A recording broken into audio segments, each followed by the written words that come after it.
be the spokesperson for India, that is Bharat.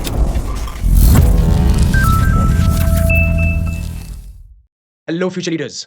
अब आज का जो ये वीडियो है बहुत ज़्यादा इंटरेस्टिंग होने वाला है और किस तरीके से पाकिस्तानी पीएम शहबाज शरीफ का एक वीडियो जिसमें वो साफ-साफ कन्फेशन कर रहे हैं कि जो पाकिस्तान की इकोनॉमी है वो बहुत ज़्यादा कमज़ोर है और इसकी वजह से हमें ऐसे फैसले लेने पड़ते हैं जिससे हम खुद शर्मिंदा हैं और ह्यूमिलेटेड फ़ील करते हैं। और इसमें काफ़ी सारी इकोनॉमिक टर्म्स भी होंगी जो मैं आपको सिम्प्लीफाई करूँगा। मैंने बार-बार आपको ये कहा है कि जब भी कोई न्यूज़ आती है तो सिर्फ़ उस न्यूज़ को पढ़ना नहीं है, उसका इंटरप्रिटेशन भी करना है और अगर उसमें कोई कॉम्प्लिकेटेड टर्म है, तो उस कॉम्प्लिकेटेड टर्म को सिम्प्लीफाई करके जो भी मेरे व्यूअर्स हैं वो अच्छी अंडरस्टैंडिंग ले पाएँ, ये मेरी रिस्पॉन्सिबिलिटी है और जब भी मैं ऐसे वीडियोज़ लेके आता हूँ, तब आप सब प्यार दिखाते हैं and thank you so much for it और मैं हमेशा ग्रैटिट्यूड फ़ील करता हूँ उसके लिए। तो आपसे सिर्फ़ एक ही गुज़ारिश है, अगर आपको कंटेंट अच्छा लगता है, तो आप लाइक कीजिए, सब्सक्राइब कीजिए। मैं बहुत कम वीडियोज़ में ऐसा बोलता हूँ, but still I am saying it today. तो चलिए शुरू करते हैं।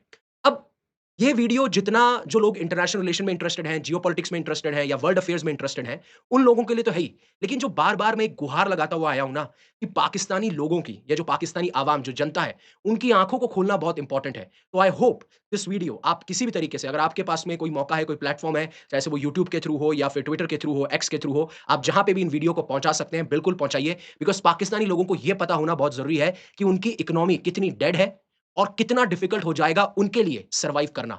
जो आपने ईरान में प्रोटेस्ट देखे जब इन्फ्लेशन बढ़ रहा था, ये कंडीशन आपकी भी हो सकती है। इसलिए मैंने कहा है सरकार के ऊपर इतना डिपेंड जब आप करते हैं कि अरे सरकार तो एक हमारा एक कॉमन एनिमी है, इंडिया उसको टारगेट किया जा रहा है और इंडिया को टारगेट करते हैं तो आप लोग खुश हो जाते हैं। मैं पाकिस्तानी लोगों की बात कर रहा हूँ। आज तक आपके यहाँ पे 5 साल तक कोई कंटीन्यूअसली प्राइम मिनिस्टर नहीं रहा और अब जिस तरीके से मिलिट्री कू की जगह आपको कॉन्स्टिट्यूशनल कू दिख रहा है कि 27 अमेंडमेंट को आपने उसमें अमेंडमेंट किया कॉन्स्टिट्यूशन में, आपने आसिम मुनीर को उस ओहदे पे रख दिया जहां पे आप उनको पूरी जिंदगी भर आप उनको लीगल इम्यूनिटी प्रोवाइड करते हो। एक मिलिट्री जो कू होता, उसके अगेंस्ट कॉन्स्टिट्यूशनल कू बहुत ज्यादा पावरफुल है। तो चलिए छोड़ते हैं, मैं आपको वो वीडियो भी दिखाऊंगा, बट यहां तक मेरी बात थी। अब आगे शुरू करते हैं। अब हो क्या रहा था कि जो पाकिस्तानी एक्सपोर्टर्स हैं, वो एक जगह इकट्ठे होते हैं और वहां पे पाकिस्तान के पीएम शहबाज शरीफ उन एक्सपोर्टर्स को इस्लामाबाद के अंदर ये कह रहे होते हैं कि हम जो है काफ़ी कंट्रीज़ में जाते हैं, काफ़ी इंस्टीट्यूशन से बात करते हैं जिससे हमें लोन मिल सके, हम अपना कर्ज़ा चुका सकें और हमारी इकोनॉमी को हम स्टेबल कर सकें। लेकिन मैं और आसिम मुनीर इसके लिए शर्मिंदा हैं, ह्यूमिलेटेड हैं कि हमें पैसे माँगने पड़ते हैं। ये उन्होंने ओपनली एडमिट किया है और उसके बाद में दर्जनों आर्टिकल पब्लिश किए गए हैं मीडिया हाउसेस के द्वारा। Feel ashamed when Munir and I go for money, we go begging our heads bow down in shame, Pakistan PM's big admission. और ये बहुत सारे आर्टिकल्स हैं जो आप देख सकते हैं जहाँ पे इनको पब्लिश किया गया है। अब एक बार के लिए मैं आपको वो वीडियो दिखाता हूँ, फिर उस वीडियो का इंटरप्रिटेशन करते हैं कि इसके क्या प्रभाव पड़ते हैं, क्या कॉन्सिक्वेंसेस होते हैं and then term by term सच्चाई जानेंगे कि क्या रियल में इतना बड़ा क्राइसिस है क्या? किन कंट्रीज से इन्होंने लोन ले रखा है? किस पे ये डिपेंड करते हैं? और साफ-साफ सी बात ये है कि आईएमएफ जो इनको लोन देता है वो किन कंडीशन के तहत आता है वो भी इंपॉर्टेंट है। Have a look at this video, then we will talk about all this aspect. और मैं आपको किस तरह ये बात बताऊं कि किस तरीके से हमने उन दोस्त ममालिक को जाकर कर्जे लेने के लिए उनकी दरखास्तें दी और उन दोस्त ममालिक ने हमें मायूस नहीं किया। लेकिन आप जानते हैं कि जो कर्ज लेने जाता है उसका सर झुका हुआ होता है और फिर उसके बाद जो ऑब्लिगेशंस आती हैं वो आपको उसका अच्छी तरह इल्म है। मैं यहाँ पर बगैर किसी लगी लपटी के आपको बताना चाहता हूँ कि मैं भी और खामोशी के साथ फील्ड मार्शल हम कई ममालिक में गए और उनसे कहा कि आईएमएफ का प्रोग्राम है, ये हमारा एक्सटर्नल गैप है, आप इतने बिलियन डॉलर्स दे दें, आप इतने बिलियन डॉलर्स दे दें। मैं उन ममालिक का, दोस्त ममालिक का बेहद शुक्रगुजार हूँ कि जिन्होंने हमारी पजीराई की। लेकिन आप जानते हैं कि जब कोई किसी से मांगने जाता है तो अपनी इज्जत नफ्स के ऊपर वो उसकी कीमत उसको चुकानी पड़ती है, कॉम्प्रोमाइज़ करना पड़ता है और फिर बाद में कोई ऐसा कहीं से ख्वाहिश आ जाए तो उस ख्वाहिश को वो कितनी भी वो अब पहली चीज़ तो ये कि जब आप खुद एक्सेप्ट कर रहे हैं, पाकिस्तानी पीएम खुद एक्सेप्ट कर रहा है और ये बोल रहा है कि आसिम मुनीर और हम अलग-अलग कंट्रीज़ जाते हैं। जो कंट्रीज़ हमें फ़ेवर करती हैं, हमें अलाइज़ मानती हैं, वो हमें पैसा देती हैं। बट बहुत परेशानी होती है, बहुत शर्मिंदा महसूस करते हैं, ह्यूमिलिएटेड महसूस करते हैं, जब हम बेग कर रहे होते हैं मनी के लिए। तो एक चीज़ तो ये जो पाकिस्तान की इकोनॉमी है, उसके बारे में बात की जा रही है कि पाकिस्तान की जो इकोनॉमी है, उसकी कंडीशन बहुत ज़्यादा खराब है। एक इंटरप्रिटेशन तो यहाँ से है। दूसरा, जब आप बोरोवर होते हो ना मार्केट में, you can not be a leader. तो जब आप बात करते हैं ना कि ये मिडल ईस्ट में किसका इन्फ्लुएंस ज़्यादा होगा, जिस तरीके से पाकिस्तान के आसिम मुनीर कहते हैं कि मक्का मदीना को हम प्रोटेक्ट करेंगे, इस्लामिक वर्ल्ड में आने वाले टाइम पे अगर कोई सबसे बड़ा नेशन होगा तो वो पाकिस्तान होगा। That's what I am saying, you borrower can not be a leader और ये साफ-साफ आपको देखने को मिलता है। और जब ये कहते हैं कि जब ऐसा होता है तो कुछ कंडीशन होती है जो हमें माननी पड़ती हैं। अब आईएमएफ भी कुछ कंडीशन लगाएगा, मैं बात करूँगा उसके बारे में। आईएमएफ आपके ऊपर कंडीशन लगाएगा, कंट्रीज़ आपके ऊपर कंडीशन लगाएँगी, मतलब कि आपका जो नेशन है, उसके पास में लिमिटेड फ्रीडम है, लिमिटेड आज़ादी है और अगर आपके पास में लिमिटेड आज़ादी है, तो ग्लोबल लेवल पे जो आपकी पोजीशन है, क्या वो मजबूत होगी? क्या आप लीडर बनेंगे? नहीं। दूसरा, क्या आपकी जो सॉवरेनिटी है कि जो इंटरनल या एक्सटर्नल हमें डिसीजन लेने हैं, क्या आप इंडिपेंडेंट तरीके से ले पाओगे? नहीं। आप यूएस से पैसा ले रहे हो, आप चाइना से पैसा ले रहे हो, आप सऊदी अरेबिया से पैसा ले रहे हो, होगा क्या? They will interfere in your policies और वहां पे भी आप ये महसूस करेंगे बार-बार। आपको वो चीजें करनी पड़ेंगी जो ये कहेंगे, जो इनको चाहिए आपसे और वो आपको एक्सप्लॉइट करेंगे, चाहे से वो यूएस हो, चाइना हो या कोई भी नेशन हो, बिकॉज़ आपने उनको इजाजत दी है, राइट? अब आगे क्या स्टेटस है, कितना डेट है, क्या सिचुएशन है, कौन-कौन लोन देता है और उसमें लोन में जो इकोनॉमिक टर्म्स हैं, उससे पहले अनअकैडमी आप सबके लिए 2 चीज़ें हैं, 2 अनाउंसमेंट करना चाहता हूँ, हालाँकि मैं कभी करता नहीं हूँ अनाउंसमेंट, एट द एंड करता हूँ। 3 दिन का फ्री ट्रायल चल रहा है। अगर आप जनरल मासेस हैं, आप मेरे वीडियो देखते हैं और आपका इंटरेस्ट है यूपीएससी के अंदर, आप सर्व करना चाहते हैं कंट्री को, कंट्रीब्यूट करना चाहते हैं या फिर आप महसूस करते हैं कि मैं अपने पेरेंट्स को प्राउड फील कर सकता हूँ, मेरे को ऐसी सर्विसेज़ में जाना है, तो आप ये अगर डिसाइड करना चाहते हैं तो आप कर सकते हैं क्योंकि हमारे जितने भी यूपीएससी सब्सक्रिप्शन है, आपको फुल एक्सेस दिया जा रहा है 3 दिन के फ्री ट्रायल के तहत जो कि 1 से 3 फरवरी है। डिस्क्रिप्शन में आपको लिंक मिल जाएगा। इसमें जितने भी पेड कोर्सेज़ हैं, जितने भी टीचर्स हैं, जो भी नोट्स हैं, जो भी टेस्ट सीरीज़ हैं, सबका एक्सेस आपको मिलेगा। आप पहले एनरोल कर सकते हैं, फिर डिसाइड कर सकते हैं कि आपको करना है कि नहीं करना है और अगर आप मन बना लेते हैं तो डिस्क्रिप्शन में लिंक मिल जाएगा, आप उसको खरीद सकते हैं अगर आपका मन करता है तो। अगर आपको लगता है कि सही में ये चीज़ें कंट्रीब्यूट करेंगी। और दूसरा हमारे यहाँ पे स्पेशल क्लासेस चल रही हैं, सारे एजुकेटर्स एग्रेसिवली स्पेशल क्लासेस ले रहे हैं, free of cost special classes हैं। आप अनअकैडमी पे अपने आप को रजिस्टर करा के आप क्लासेस अटेंड कर सकते हैं। मेरी क्लासेस 10 बजे अनअकैडमी ऐप पे आपको मिल जाएँगी। चलिए, अब आज के स्टेटस देखते हैं। अब ये एआई से निकाला गया है ना? जेमिनी एक ऐप है, आप भी यूज़ कीजिएगा। मैं बताऊँगा लेकिन इसको मैं प्रूफ भी करूँगा, बैकिंग भी करूँगा ऑफिशियल डेटा से।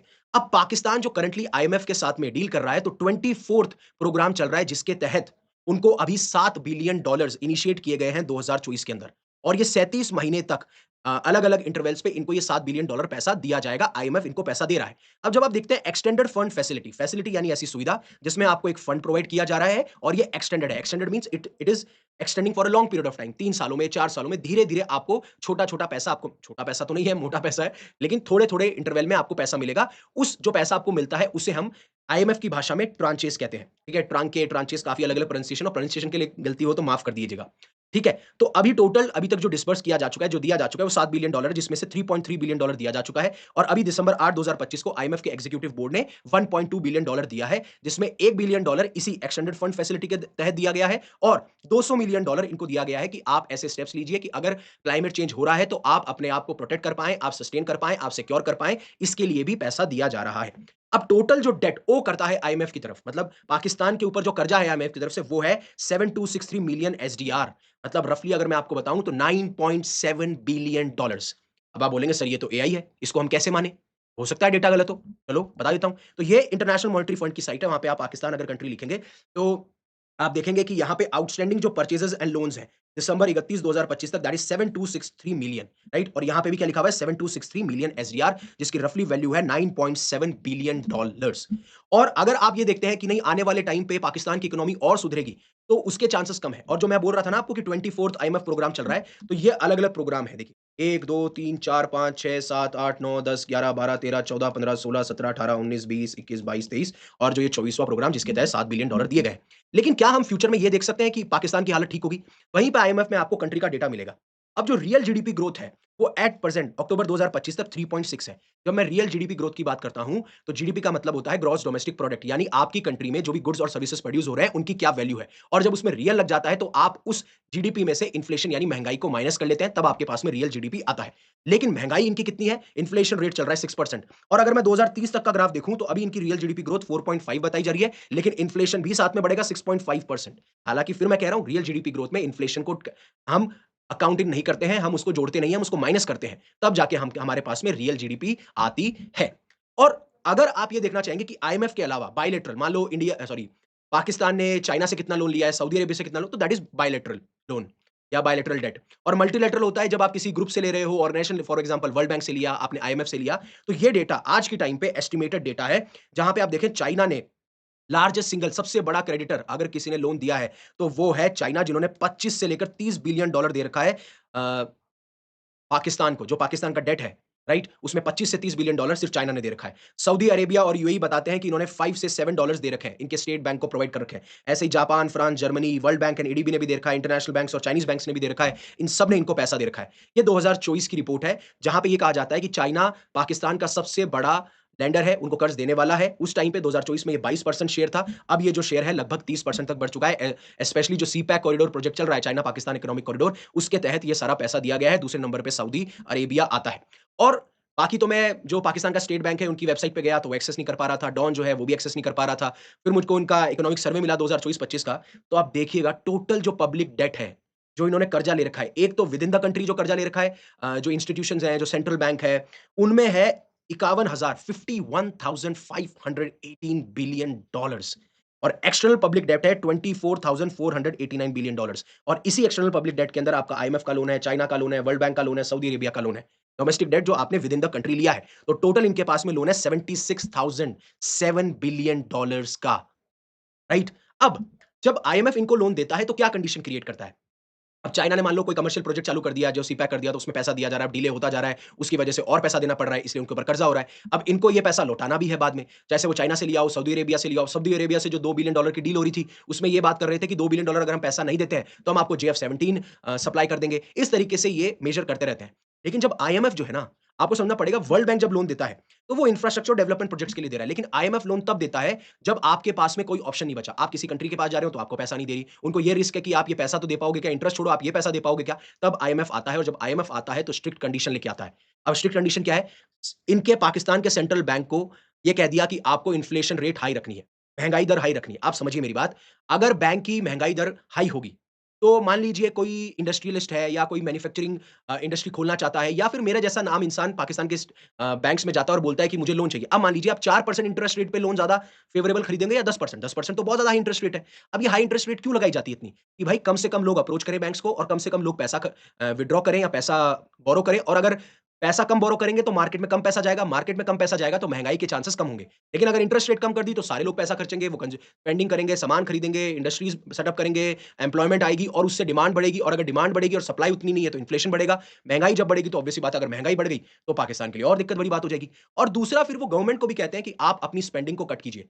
ऐसा नहीं है कि आपके पास में रेवेन्यू आ रहा है ₹100 का और आप क्या कर रहे हैं, आप ₹150 खर्च कर रहे हैं। हर एक कंट्री करती है। मतलब आप देखेंगे तो रेवेन्यू एक्सपेंडिचर में हमेशा आपको थोड़ा डिफरेंस मिलेगा, लेकिन अगर आप उस जो खर्चा है, जो एक्सपेंडिचर आप कर रहे हो, और उसके ऊपर आपके ऊपर कर्जा हो रहा है, अब आप उस कर्जे को चुकाने के लिए भी, जो पैसा आपकी कमी पड़ रही है, जो कर्जा ना चुकाने के लिए भी आपको बाहर से पैसा लेना पड़ रहा है, तो आपकी सिचुएशन खराब है। अब वो जो कर्जा ले लिया, जिससे आप जो गैप हो रहा था कि भाई सरकार को ₹100 मिलते हैं, ₹150 मैं खर्च कर रहा हूँ, अब ₹50 के लिए भी मैंने लोन ले लिया। अब मेरे से ना वो लोन चुक रहा, और लोन नहीं चुक रहा तो फिर मैं और लोन ले रहा हूँ, और लोन ले रहा हूँ, तो अब उस लोन को मैं इस तरीके से इस्तेमाल कर रहा हूँ कि बाकी कंट्री से जो मैंने पैसा लिया उसका इंटरेस्ट पेमेंट देना है। अब आप इंटरेस्ट पेमेंट देते में ही फँस गए। तो ये साइकिल बहुत खराब है, राइट? ऐसा ही हमारे बीओपी क्राइसिस आया था 1991 से पहले। फिर उसके बाद में हम लिबरलाइजेशन, प्राइवेटाइजेशन, ग्लोबलाइजेशन जैसे रिफॉर्म्स लेके आए थे। लेकिन इनके साथ में अब एक और दिक्कत आ चुकी है।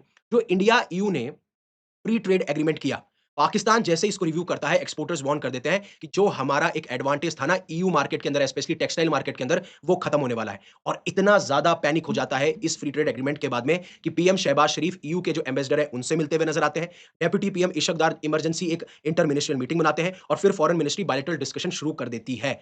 तो ये बताता है कि कितना पैनिक हो चुका है इस एफटीए के साथ में। तो इनके साथ में सिचुएशन बद से बदतर होती जा रही है। फॉर एग्जाम्पल, आपको खैबर पख्तूनख्वा में टीटीपी एलिमेंट दिखेगा, अलग-अलग प्रोविंसेस में आपके क्या नाम है, सब लोग इंडिपेंडेंस की बात कर रहे हैं, चाहे वो बलूचिस्तान हो, चाहे वो सिंध हो। और जब मैं यूपीएससी की तैयारी करता था तब मुझे एक टीचर थे, आईआर के, अभी मैं रिकॉल नहीं कर पा रहा, वो कहते थे कि पाकिस्तान को डिस्ट्रॉय करने की ज़रूरत नहीं है, उसकी पॉलिसीज़ ही ऐसी होंगी कि वो अपने आप को डिस्ट्रॉय कर लेगा। और यही मैं कहता हूँ कि आपकी जनता को समझना पड़ेगा। आप सवाल क्यों नहीं उठाते कि बार-बार क्या इंडिया, इंडिया लगा रखा है? एम्प्लॉयमेंट कहाँ है? इन्फ्लेशन रेट कम क्यों है? इतना लोन आप क्यों ले रहे हो? लेकिन ये सवाल उनसे नहीं पूछे, और इन्हीं सवालों से भटकाने के लिए ये चीज़ हमें देखने को मिलती है। अब कुछ लोग कमेंट सेक्शन में आके बोलेंगे, "अरे! आप भी तो देखो इंडिया में क्या-क्या हुआ? यूजीसी के बारे में आपने क्यों बात नहीं करी?" यूजीसी के बारे में मैंने इसलिए बात नहीं करी, बाकी अनअकैडमी चैनल्स पे वो बात हो चुकी थी। और मैं यहाँ पे मोस्टली आईआर पढ़ाता हूँ, वर्ल्ड अफेयर्स लेता हूँ, और आगे से अगर कोई मुद्दा आएगा, तो मैं उसको भी कवर करूँगा अगर ऐसी बात होती है तो, राइट? वैसे बाकी अनअकैडमी चैनल्स हैं, उन्होंने हर जगह कवर किया, आप जाके देख सकते हैं, उस मुद्दे को कवर किया गया है। अब एक कंपनी है, वो डिसाइड करती है कि किस तरीके से चीज़ें होती हैं, आपको ये भी समझना पड़ेगा, राइट? अब बात ये है कि ऐसा क्या फ़ायदा मिल रहा था पाकिस्तान को? तो पाकिस्तान को क्या फ़ायदा मिलता है? पाकिस्तान को मिलता है GSP status, that is generalised system of preferences. मैं समझाऊँगा अभी। अब पहली बात तो ये है कि ये 2027 को जीएसपी स्टेटस एक्सपायर हो रहा है, और इंडिया का तो आपको बता ही दिया मैं, धीरे-धीरे टेक्सटाइल मार्केट पे जो 12% टैरिफ लगता था, वो 0% टैरिफ हो जाएगा। अब इंडिया को तो परमानेंट एक्सेस मिल जाएगा यूए के मार्केट का, और यहाँ पे अगर जीएसपी एक्सपायर हो गया, और अभी कन्फर्मेशन भी नहीं है कि ईयू इसको एक्सपेंड करेगा कि नहीं करेगा, तो जो एडवांटेज पाकिस्तान को था, अब वो डिसएडवांटेज बन जाएगा। इसीलिए ये जो mother of all trade deals कही जा रही थी, इसको कहा जा रहा है कि it is going to be mother of all setbacks for Pakistan. और यही चीज़ जो कमरान अरशद है, जो चीफ है all Pakistan textile mills association के, वो ये कहते हैं कि इंडिया अब सिग्निफिकेंटली ज़्यादा कॉम्पिटिटिव बन जाएगा ईयू मार्केट में, और जो हमें जीएसपी स्टेटस मिला था, जो एडवांटेज था, वो अब न्यूट्रलाइज़ हो जाएगा, अब उसका कुछ नहीं कर सकते। और इसी जीएसपी स्टेटस के आप देखिए, 2014 से अगर आप टेक्सटाइल मार्केट की ग्रोथ की बात करेंगे, तो 108% ग्रोथ देखने को मिलती है।